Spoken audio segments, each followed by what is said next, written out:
Bonjour et bienvenue pour ce nouveau numéro du Point de l'actu sur Oceans News, la chronique qui vous présente une vue d'ensemble chaque semaine des actualités qui ont marqué le continent. Et c'est avec la santé que nous ouvrons ce nouveau numéro. L'Organisation mondiale de la santé, OMS, lance une alerte concernant la propagation inquiétante du choléra en Afrique. Depuis le début de l'année 2024, l'épidémie de choléra ne cesse de prendre de la hauteur en Afrique. Les données de l'OMS indiquent que 14 pays ont déjà été touchés, dont l'Afrique du Sud, le Burundi, le Cameroun, les Comores, l'Éthiopie, le Kenya, le Malawi, le Mozambique, le Nigeria, l'Ouganda, la République démocratique du Congo, la République unie de Tanzanie, la Zambie et le Zimbabwe. L'Organisation mondiale de la santé a enregistré 94 973 cas de choléra et 1618 décès en Afrique, avec un taux de létalité de 1,7%. 5 pays, les Comores, la République démocratique du Congo, l'Éthiopie, la Zambie et le Zimbabwe représentent à eux seuls 86,5% des cas et 94,6% des décès signalés cette année. Nous allons parler toujours santé, mais cette fois-ci au Togo.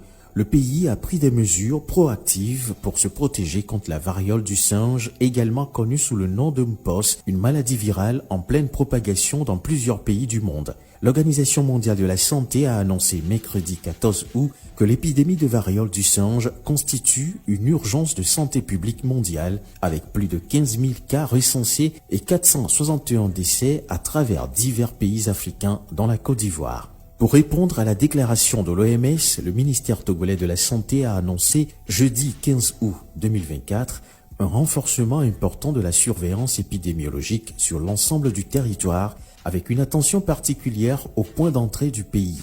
Cette stratégie consiste à détecter précocement tout cas potentiel et à prévenir la propagation de la variole du singe au Togo.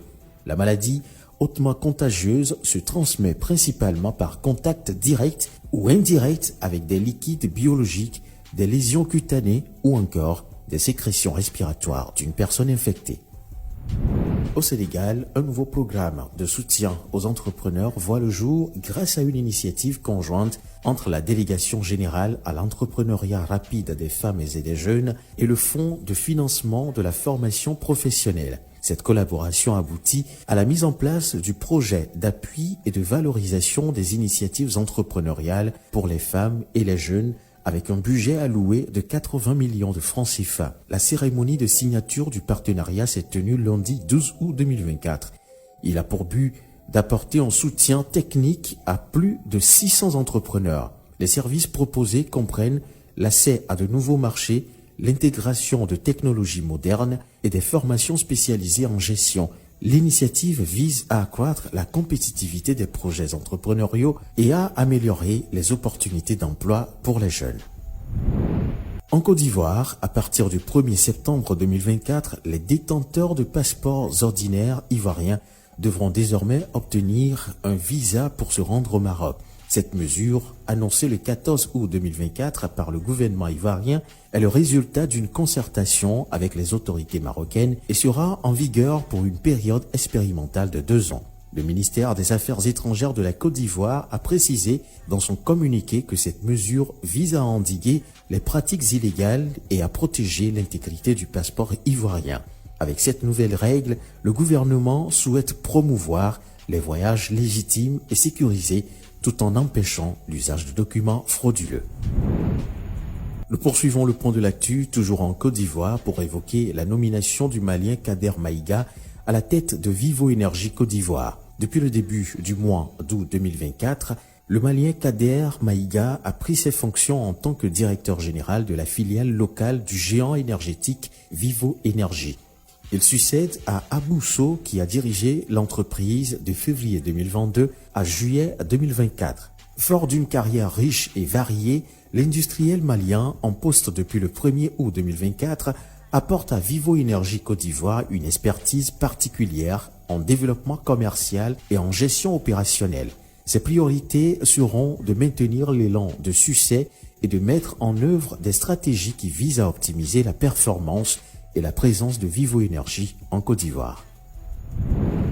Et pour finir ce numéro du Point de l'actu, nous parlons du Togo et nous parlons sport. Le feuilleton Nibombé Daré est désormais terminé. L'ancien international togolais est officiellement devenu le nouveau sélectionneur des éperviers du Togo. Vendredi 16 août 2024, après plusieurs semaines de négociations, Nibombé Daré a enfin signé son contrat lors d'une cérémonie tenue au ministère des Sports et des Loisirs en présence de la ministre Dr Lady Bessi Kama et du président de la Fédération togolaise de football, Guy Akouvi. Avec un contrat de 3 ans, Daré Nibombé a pour mission de redonner à l'équipe sa compétitivité sur la scène africaine. Les attentes sont élevées tant du côté des supporters que des dirigeants du football togolais qui voient en lui un leader capable de mener l'équipe vers un avenir prometteur. C'est tout pour ce numéro de Point de l'actu sur Océance News. Retrouvez l'intégralité de ces articles sur www.oceance-news.com.